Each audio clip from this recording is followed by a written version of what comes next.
Hi friends, आज हम आए हैं क्रॉस टॉक के एक नए एपिसोड में जिसमें हमारे साथ एक बिज़नेस मेंटोर है, स्टार्टअप मेंटोर है। उनका खुद का अपना भी एक बिज़नेस है। उनसे जानने की कोशिश करते हैं अभी तक की उनकी बिज़नेस लाइफ जर्नी कैसी रही और वो क्या एडवाइस देना चाहते हैं एक स्टार्टअप फाउंडर को या एक स्टार्टअप ओनर को जो कि एक नया बिज़नेस स्टार्ट करने जा रहा हो। तो हम वेलकम करते हैं योगेश जी का, जो कि आज हमारे साथ हैं। सो योगेश जी, थोड़ा सा आप अपने बारे में पहले बताएं। सो छोटे से शहर से आता हूँ। I come from a place call Bareilly. नाम सुना होगा आपने? बरेली यूपी। यूपी। झुमका गिरा था, जहाँ पे झुमका गिरा था, तो उसी शहर से मैं आता हूँ। छोटा सा शहर है, वहाँ पे अपनी स्कूलिंग करी मैंने। और जब 12th में थे तो डैडी गुजर गए। उससे पहले भी काफ़ी टाइम बीमार चल रहे थे। तो एक्चुअली अगर मेरी एंटरप्रेन्योरशिप की जर्नी देखी जाए तो बहुत पहले से स्टार्ट हो गई। जब मैं 10th क्लास में था तब मैं 9th क्लास के बच्चों को ट्यूशन पढ़ाया करता था। तो बाकी हम सारे भाई बहन मिलके ट्यूशन पढ़ाते थे। मेरी mummy she was a teacher in a small school, वो ट्यूशन पढ़ाती थी शाम शाम को। साथ में हमको भी थोड़ा चस्का लग गया ट्यूशन्स पढ़ाने का, और उसमें मज़ा भी आता था। एक अंदर से लगता था कि हाँ, मतलब कि किसी को पढ़ा रहे हैं, किसी को समझा रहे हैं, और बच्चा जब वो अच्छे मार्क्स लेके आते, एक अच्छी सी अकम्पलिशमेंट होती थी। और छोटे शहरों का कल्चर है कि एक मिठाई का डब्बा मिल जाता, तो उसमें एक अलग ही टाइप की खुशी मिलती थी।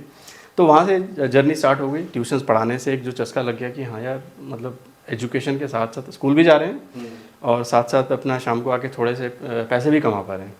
वहाँ से आपको जब वो चस्का लगता है कि हाँ यार, थोड़ा बहुत पैसा कमाया जा सकता है साइड और में। वो एक्स्ट्रा मनी बड़ा अच्छा लगता है। बिल्कुल, और क्यों नहीं अच्छा लगे। और उसके साथ साथ क्या होता है कि मतलब आप लोगों को लगता है कि यार सी हम सब लोग शायद एक स्मॉल मिडिल क्लास फैमिली से आते हैं, तो हमें लगता है कि अगर हम फैमिली में भी कंट्रीब्यूट करें तो अच्छी से कंप्लीशमेंट होती है कि हाँ ठीक है, हम भी बच्चे भी कंट्रीब्यूट कर रहे हैं, और क्यों नहीं करना भी चाहिए। बिल्कुल।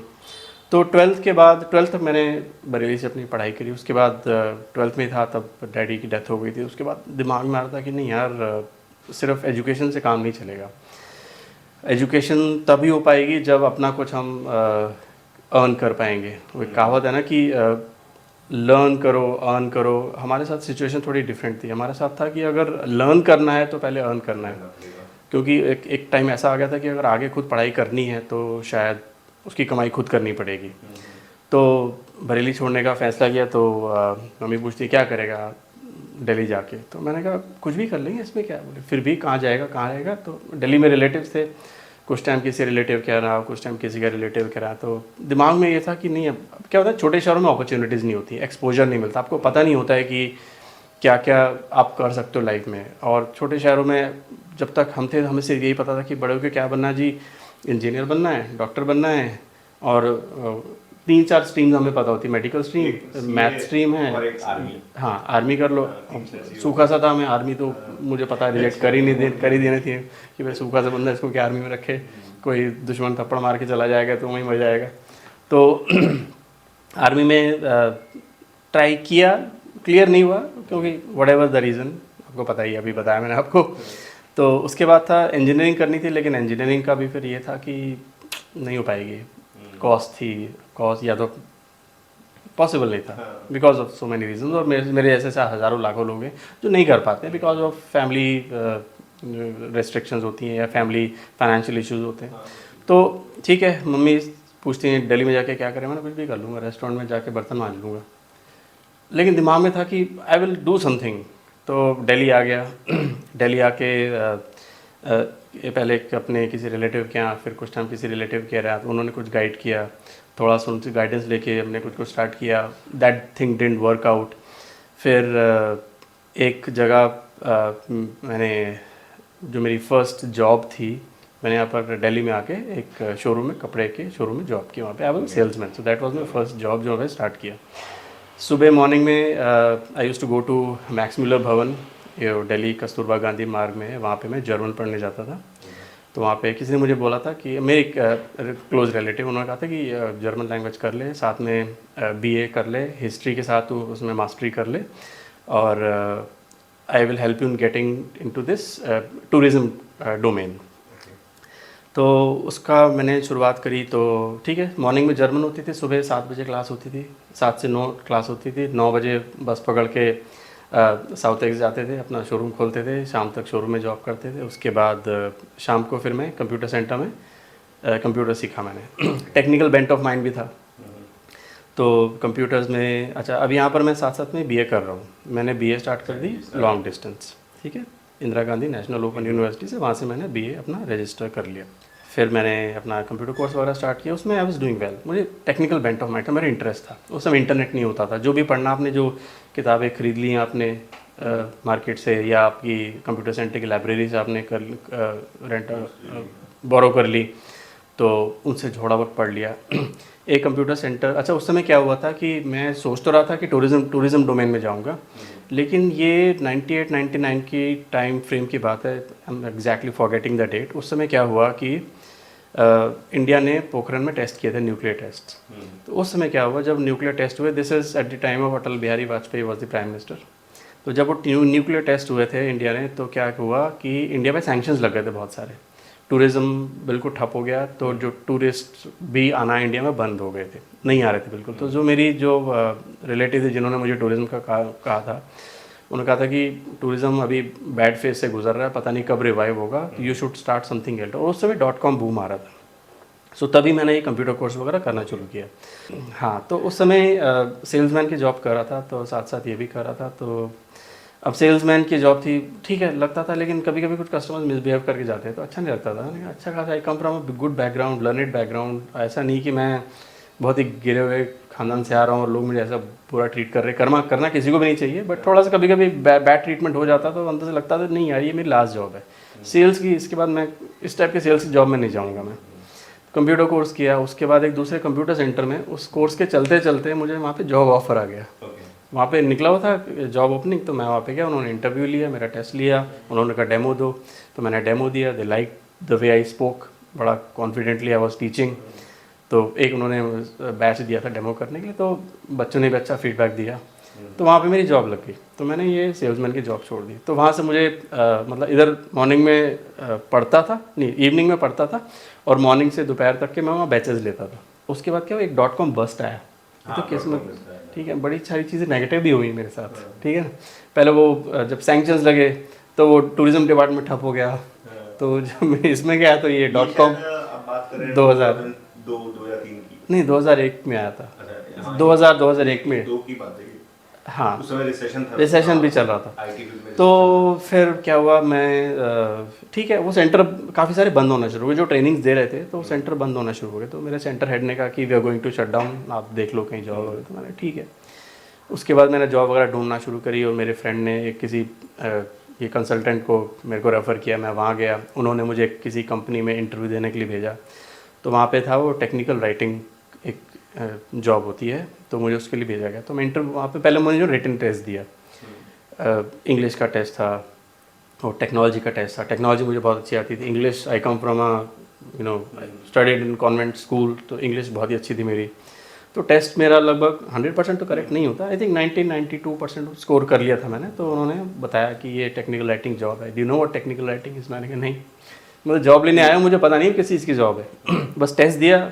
अब अच्छा, उस टाइम पे क्या होता था कि हम लोग जिस जगह से आते हैं, हम सिलेक्टिव नहीं होते थे कि नहीं जी मैं ये नहीं करूँगा तो मैं वो नहीं करूँगा। हमें होता था हमें जॉब चाहिए, क्योंकि हमें पता हमारे ऊपर बहुत बड़ी रिस्पॉन्सिबिलिटी है, फैमिली की रिस्पॉन्सिबिलिटी है, और आगे लाइफ में बहुत कुछ अचीव करना है। तो इंटरव्यू के टाइम में उन्होंने पूछा, तो मैंने कहा नहीं। तो उन्होंने मुझे समझाया, इंटरव्यू में उन्होंने बताया कि ये जॉब होती है। मैं भी बता दूं for the benefit of people, technical writing क्या होती है, बहुत लोगों को नहीं पता होता टेक्निकल राइटिंग। तो टेक्निकल राइटिंग एक आईटी रिलेटेड जॉब ही है।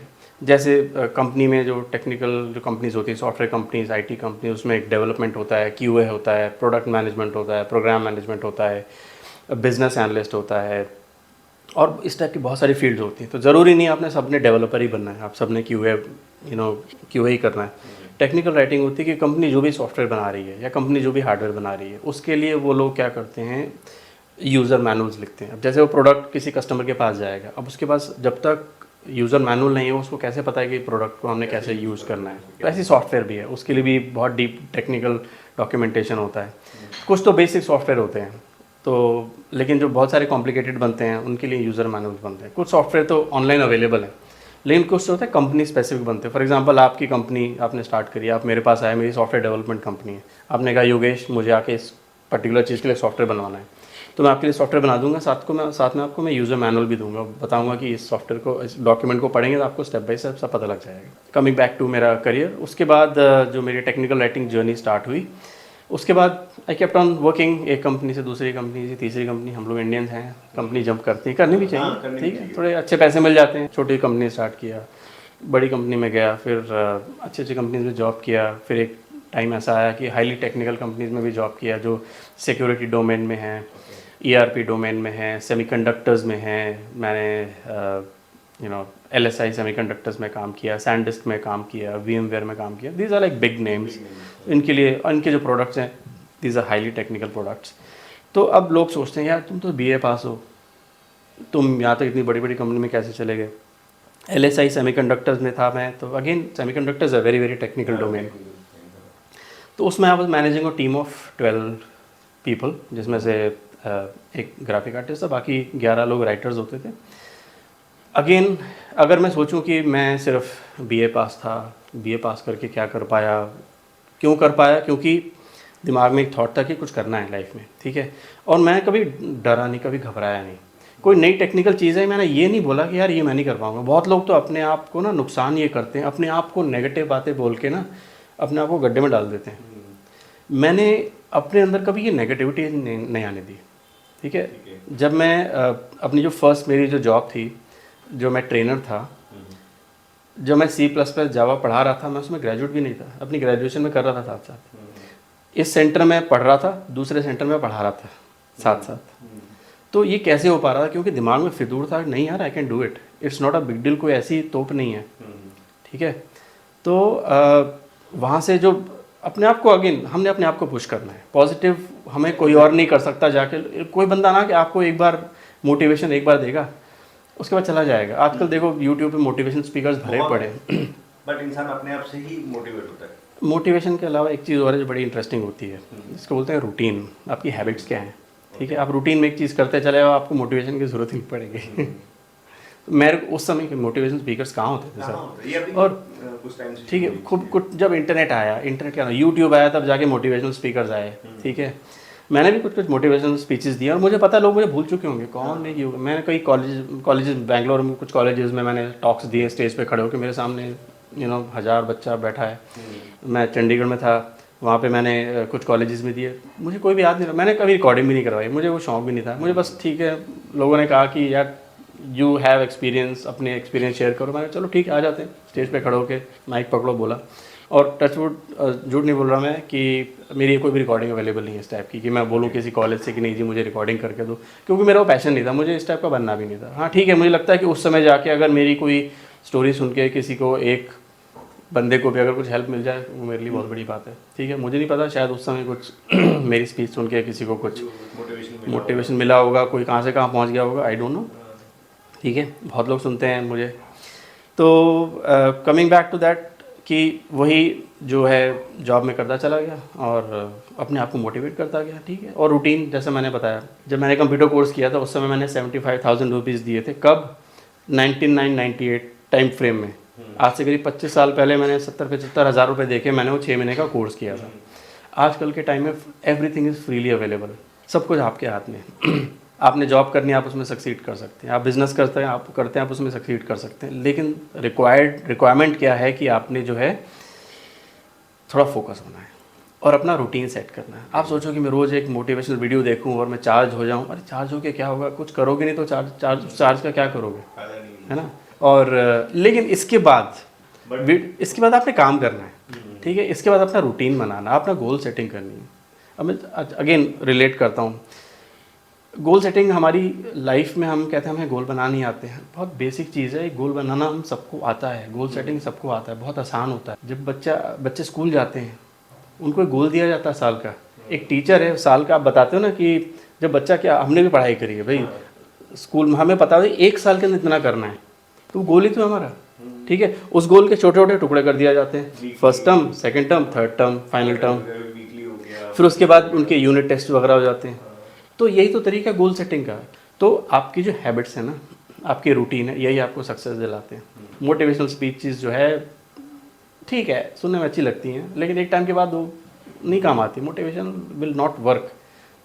You will have to work on yourself, ठीक है ना।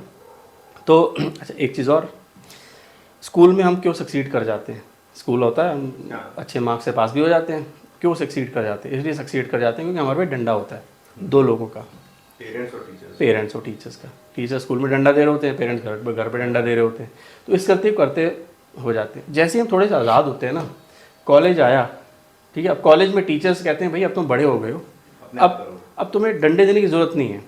और हम लोग इतने जैसे कॉलेज में आते हैं हम लोग आज़ाद हो जाते हैं, हमें लगता है हमारे पेरेंट्स जो है ना ये क्या बोल रहे हैं, इनको क्या पता आजकल की पढ़ाइयों के बारे में। तो हम पेरेंट्स को इग्नोर करते हैं, मतलब टीचर्स को इग्नोर करते हैं, हम कहते हैं कि बस जी अब हम करेंगे, वहीं पे हम लोग गड़बड़ शुरू कर देते हैं।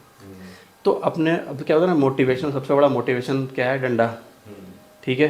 तो अब यहाँ पर डंडा तो आपके पास ऊपर है नहीं, जब आप अपने आप इंडिपेंडेंट हो गए, बड़े हो गए, तो आपको डंडे क्रिएट करने पड़ेंगे अपने लिए। डंडे क्रिएट कैसे कि अपनी गोल सेटिंग करो ना, अपने आप को टाइम तो मुझे ये करना ही करना, नो बात, वरना नहीं करूँगा तो लानत है मेरे पे। जब मैं इतना सारा बैठ के 12th तक के मैं इंजीनियरिंग एग्ज़ाम दे आया, सब कुछ कराया, ये प्रोग्रामिंग लैंग्वेज तो बच्चों का खेल है, तो लेकिन हम इन ये छोटी छोटी चीज़ें नहीं कर पाते हैं, बड़े बड़े हम पहाड़ तोड़ के आ चुके हैं, ठीक है। 10th बड़ा टफ माना जाता है कि हाँ जी बड़ा एक हमारा लाइफ का माइलस्टोन होता है, 12th हमारा माइलस्टोन होता है। इंजीनियरिंग के लोग एग्ज़ाम देते हैं, जेई करने जाते हैं, बड़े माइलस्टोन्स होते हैं, कितनी मेहनत करते हैं, लेकिन जैसे ही जब हम अपने करियर में आते हैं यहाँ पर ढीले पड़ जाते हैं। क्यों? क्योंकि हम पे कोई डंडा दे ही नहीं रहा। अब हमसे एक्सपेक्ट किया जाता है भाई बड़े हो गए, एडल्ट हो गए, अपनी ज़िंदगी खुद संभालो, लेकिन हम नहीं संभाल पाते अपनी ज़िंदगी, ठीक है ना।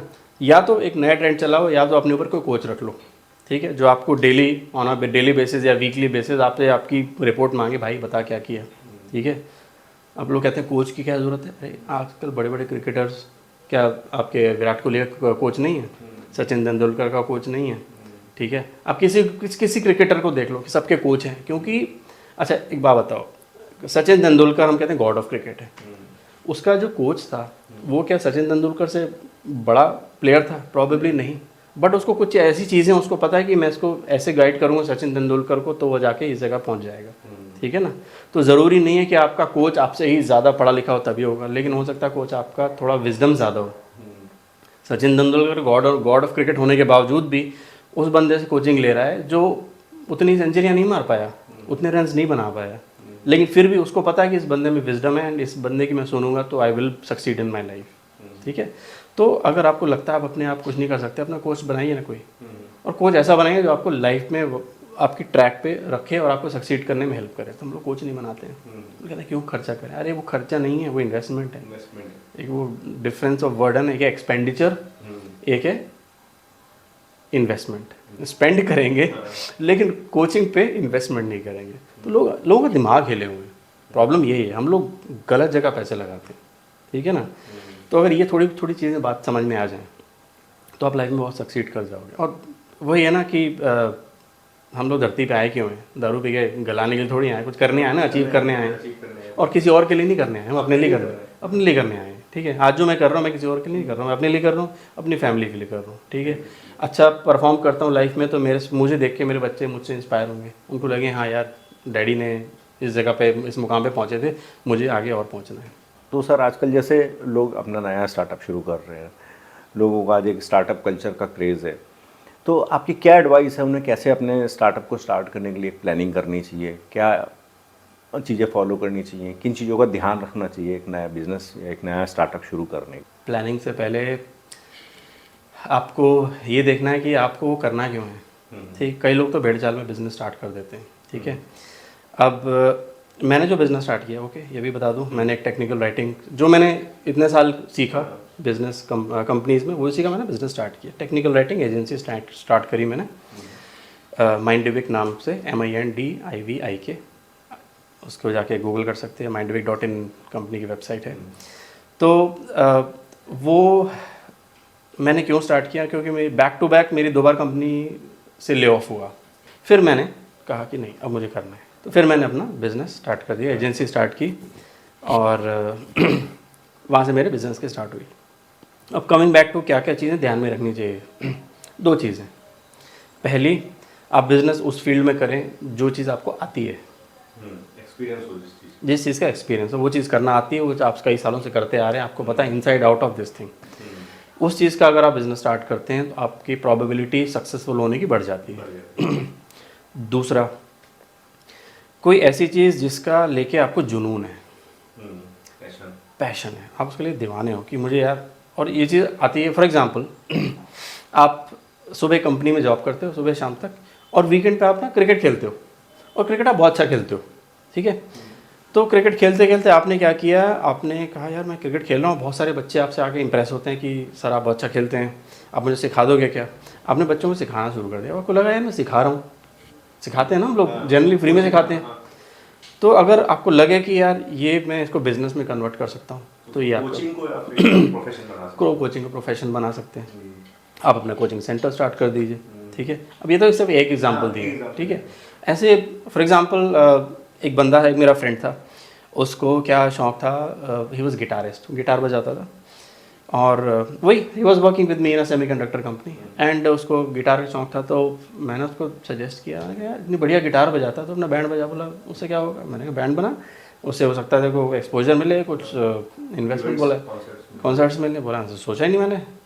तो थोड़ा उसको मैंने पंप अप किया, थोड़ा मोटिवेशनल टॉक दिया उसको, तो उसको लगा हाँ यार। तो उसने अपना वो ड्रमर और सिंगर ये सब मिलके 7-8 बंदों का मिलकर उसने बैंड बनाया, and now he is doing very well. उसका बहुत बढ़िया बैंड चल रहा है, वो बहुत जगह जाता है, बहुत जगह बढ़िया बढ़िया कॉन्सर्ट करता है, इंटरनेशनल भी उसने ट्रैवल किया है। बहुत कम लोग ऐसे होते हैं जो थर्ड चीज़ में स्टार्ट करते हैं। अब जैसे जनरली क्या होता है कि यार वो बंदा ना ये चीज़ कर रहा है, बड़े पैसे कमा रहा है, चलो घुस जाओ। वहाँ पे फेलियर के चांसेस बढ़ जाते हैं, क्योंकि वहाँ वो चीज़ आपको आती नहीं है, दूसरा उस चीज़ का आपको एक्सपीरियंस भी नहीं है, ठीक है, और उस चीज़ का पैशन भी नहीं है, क्योंकि आपने कभी किया नहीं है आज तक। बस आपने देखा कि यार वो बंदा कर रहा है वो बिज़नेस, वो बड़े पैसे छाप रहा है, तो वो ज़रूरी नहीं है। आपका जुड़वा भाई हो सकता है, एक ही टाइम पैदा हुए, जन्म कुंडली भी आपकी सेम है, हॉरोस्कोप भी सेम है, ज़रूरी नहीं है कि वो जो बंदा बिज़नेस कर रहा है, आपका भाई, सगा भाई, जुड़वा भाई बिज़नेस करके सक्सीड कर रहा है, आप भी कर जाए, आप हो सकता है फेल कर जाए। अब लोग कहेंगे कुंडली तो सेम थी, फिर भी क्यों नहीं कर पाए। कभी कभी कुंडली मैटर नहीं करती। तीसरी एक चीज़ बोलूँगा मैं, आप फेलियर लोगों से कम सुने, आप उसको देखें जो सक्सीड हुए हैं। हम लोग क्या करते हैं, फॉर एग्जांपल मान लीजिए मैं एक बिज़नेस स्टार्ट करना चाहता हूँ, और मैं जाके ना उन लोगों से पूछूं जो जिन्होंने किया नहीं और या जो फेल हो गए, तो वो मुझे नेगेटिव एनर्जी देके वापस भेजेंगे, और मेरा भी जो दिमाग खुल रहा था वो वापस बंद हो जाएगा, मैं डिप्रेशन में आके छोड़ दूंगा, यार ये क्या हो गया। जो मैं करके ट्राई करके फेल हो जाता हूँ अलग बात थी, मैं एटलीस्ट एक्सपीरियंस होता मुझे, ट्राई तो करते हैं कि अपने एक मैं अंदर एक स्टार तो होता कि हाँ यार ये मैंने करके देख लिया, it didn't work out for me, उसमें कोई बुराई नहीं है। अब फेलियर को लोग नेगेटिव भी लेते हैं, I don't think failure is a negative. मैं भी बहुत जगह फेल हुआ हूँ, बहुत सारे एग्जाम्पल है कि ऐसी, ये तो चलो बड़े बड़े नाम है जो आपको नज़र में आ जाते हैं। आप किसी भी बिजनेस ओनर को बुला के यहाँ बिठाइए, उससे पूछिए भाई तू फेल हुआ, वो कहेगा हाँ मैं 10 बार फेल हुआ और एक बार सक्सीड हुआ, हर आदमी यही बोलेगा। तो अगर आप फेलियर से घबरा गए, आप एक बार फेल हुआ, आपने कहा यार छोड़ ना, वाइंड अप कर निकल, तो ये चीज़ें फिर आप आगे नहीं बढ़ सकते। आपको एक बार फेल, 2 बार फेल, 3 बार फेल, कोई बात नहीं, सीखते चलिए ना। आपने क्या गड़बड़ करी, इस बार क्या गड़बड़ करी, उस बार क्या गड़बड़ करी, तीसरी बार क्या गड़बड़ करी, एक टाइम पे आके सक्सीड कर जाएंगे। कुछ स्टेज ऐसी आती हैं जब आपको लगता है कि नहीं अब शायद अब इतने बार फेल हो चुका हूँ, doesn't work out, then wind up. उसमें कोई बुरी बात भी नहीं वाइंड अप करने में। सी उस लेवल पे थोड़ी जाओगे कि नहीं जी अब मैं बिल्कुल बैंकरप्ट हो चुका हूँ, अब खाने के भी पैसे नहीं है लेकिन फिर भी मैं ट्राई करूँगा। भाई आपका जब पेट भरा होगा तभी आप कुछ कर पाओगे। पेट खाली है और आप सोचे मैं बिज़नेस खड़ा कर दूँ, वो नहीं हो पाएगा। तो सबसे पहले प्रायोरिटी होगी अपनी हेल्थ ठीक कर लो, अपना पेट भर लो, अपनी फैमिली की पेट भर, आपकी basic necessities taken care of होनी चाहिए। अच्छा ये भी बड़ा इंटरेस्टिंग पॉइंट है। कुछ लोग जो है अपना सारा बिजनेस जो पैसा होता है ना सब कुछ लगा देते हैं और फिर डूब जाते हैं, और वो फिर बेचारे इतनी बुरी हालत में आ जाते हैं। वो मैं उस चीज़ को रिकमेंड नहीं करूँगा। आप जो है फॉर एग्जांपल आपका महीने का खर्चा 50,000 रुपये है, उस 50,000 में आपके घर के खर्चे चल रहे हैं, बच्चों की फ़ीस भी हो रही है, शायद रेंट भी निकल जा रहा है, बहुत बेसिक एग्जांपल दे रहा हूँ। तो अगर इतनी आपकी इनकम आ रही है ना तो उसके ऊपर आप एक्सपेरिमेंट कर सकते हैं। आप अपनी क्या बोलते हैं ना रोज़ी रोटी को खतरे में मत डालिए, ये मेरा रिकमेंडेशन रहता है। क्योंकि अगर आपकी इन चीज़ों पे खतरे में आएगी ना आपका बिजनेस में दिमाग लगेगा ही नहीं, आप बार बार वापस पहुंचते रहोगे, यार कल की रोटी की जुगाड़ कहाँ से करूँ, यार कल मेरे बच्चों की स्कूल की फ़ीस जानी है, यार रेंट जानी है, यार गाड़ी में पेट्रोल डालना है। तो आपको बिज़नेस करने के लिए आपके जो बेसिक्स हैं they should be taken care of. ठीक है, वो कहीं से भी आ रहे हो, आप कोई जॉब कर रहे हो, कोई पार्ट टाइम जॉब कर रहे हो जहाँ से आपको पता है इतने घंटे में काम करता हूँ, मुझे इतने पैसे आ जाते हैं, मेरा ये घर का खर्चा चल रहा है।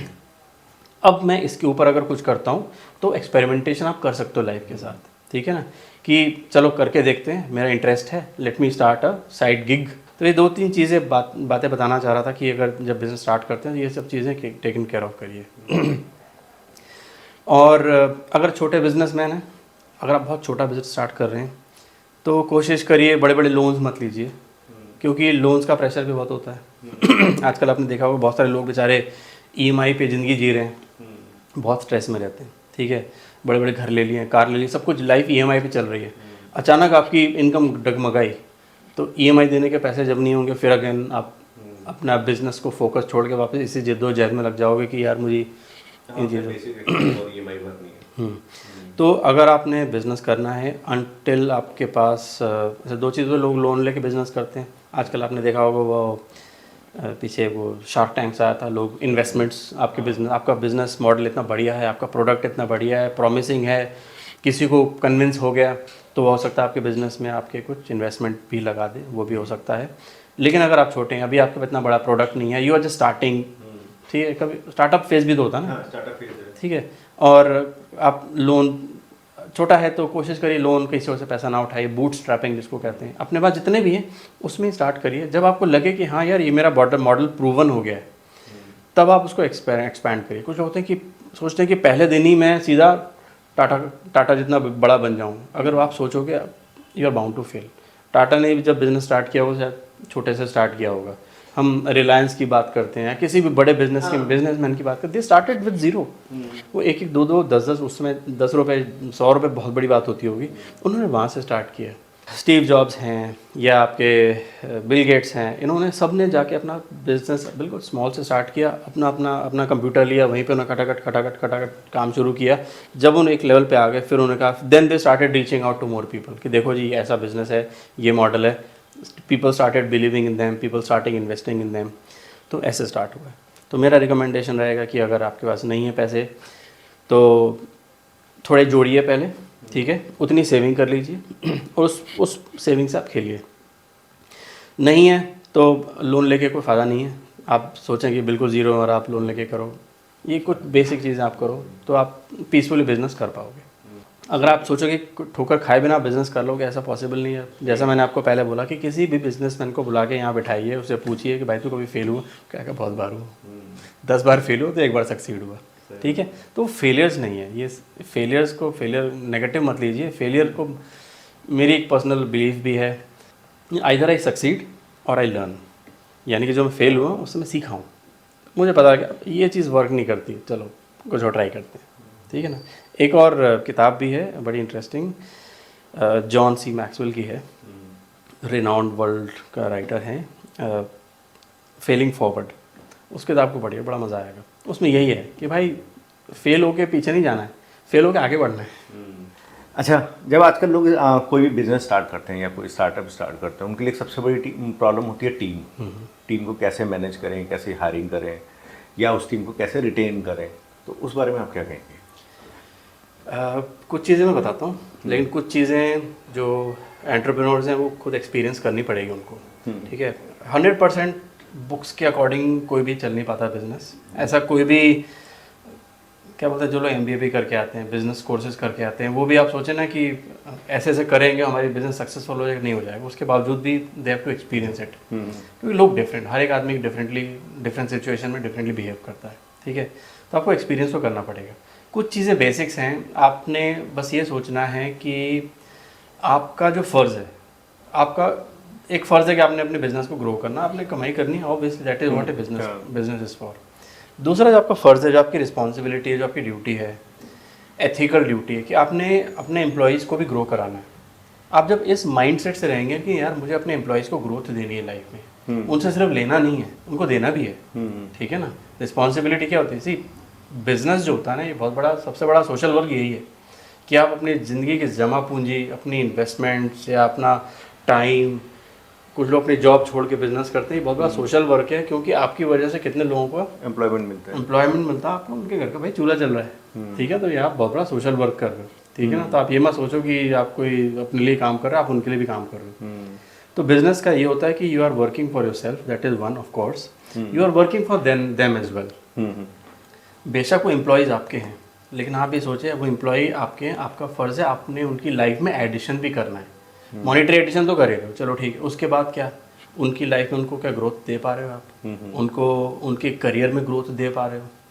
और आपने जो क्वेश्चन पूछा रिटेन कैसे करें, अगर आप उनको अच्छे से ट्रीट करेंगे रिस्पेक्टफुली, मैंने कभी कभी बहुत सारे आजकल यूट्यूब वीडियोस फ्लोट होते रहते हैं, एम्प्लॉयर्स जो एम्प्लॉयज़ को गालियाँ दे रहे हैं, ठीक है, और पता नहीं कैसे मिसबिहेव कर रहे हैं, वो नहीं करना चाहिए, ठीक है। आपको अगर लगता है कि कोई एम्प्लॉय काम नहीं कर रहा, उसको क्या भाई ठीक है, you are not fitting into my business, आप यहाँ पे वैल्यू ऐड नहीं कर रहे, आप कहीं और जाके कुछ और अपना देख लीजिए। गाली गलौज करके आप अपनी नेगेटिविटीज ऐड करोगे, उसकी भी नेगेटिविटीज ऐड करोगे, वो सब नहीं करना है, ठीक है। और अगर आप उनके लिए जेन्युइनली उनकी लाइफ में एडिशन करोगे, उनको ग्रोथ करने में हेल्प करोगे, उनको सीखने में हेल्प करोगे, ठीक है, टाइम टाइम पे उनको अच्छे से अच्छा ट्रीट करोगे बेसिकली, ठीक है, तो एम्प्लॉयज़ आपके पास रहेंगे, उनको लगेगा कि हाँ यार ये मेरा एम्प्लॉयर है, मेरे लिए जेन्युइन है, मेरी हेल्प कर रहा है ग्रो करने में, तो वो भी देगा आपको। It's like give and take, ठीक है ना।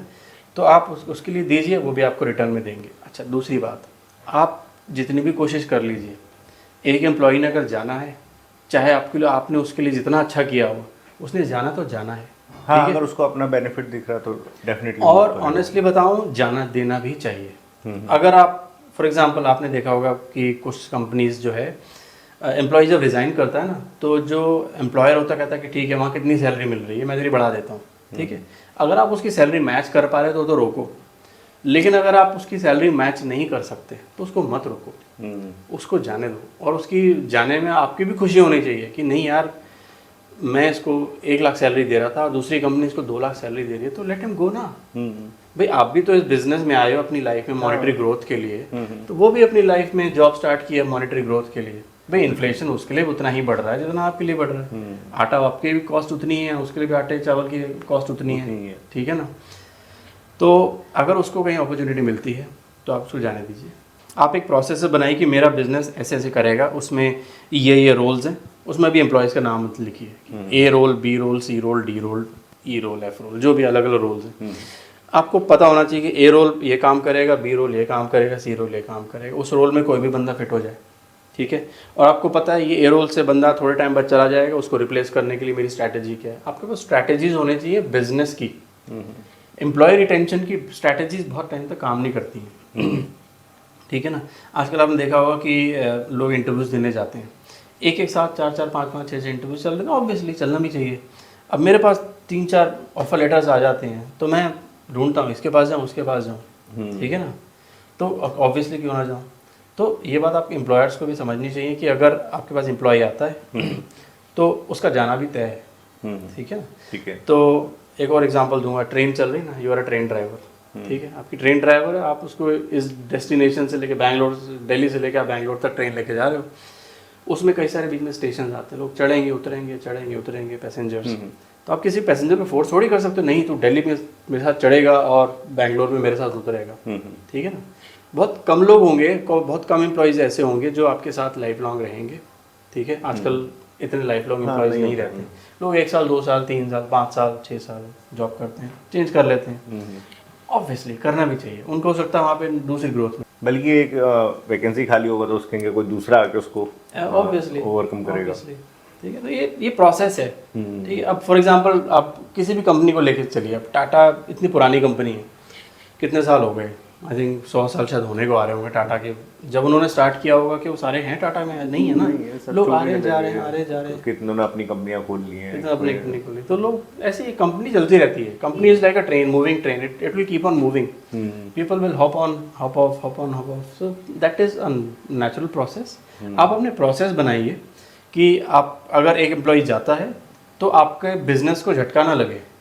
जनरली गड़बड़ लोग क्या करते हैं कि अपना सारा जो दारोमदार है एक बिजनेस का एक एम्प्लॉय के ऊपर डाल देते हैं कि सब कुछ करता धरता यही है, और अचानक वो चला जाए आपका बिजनेस डगमगा जाता है।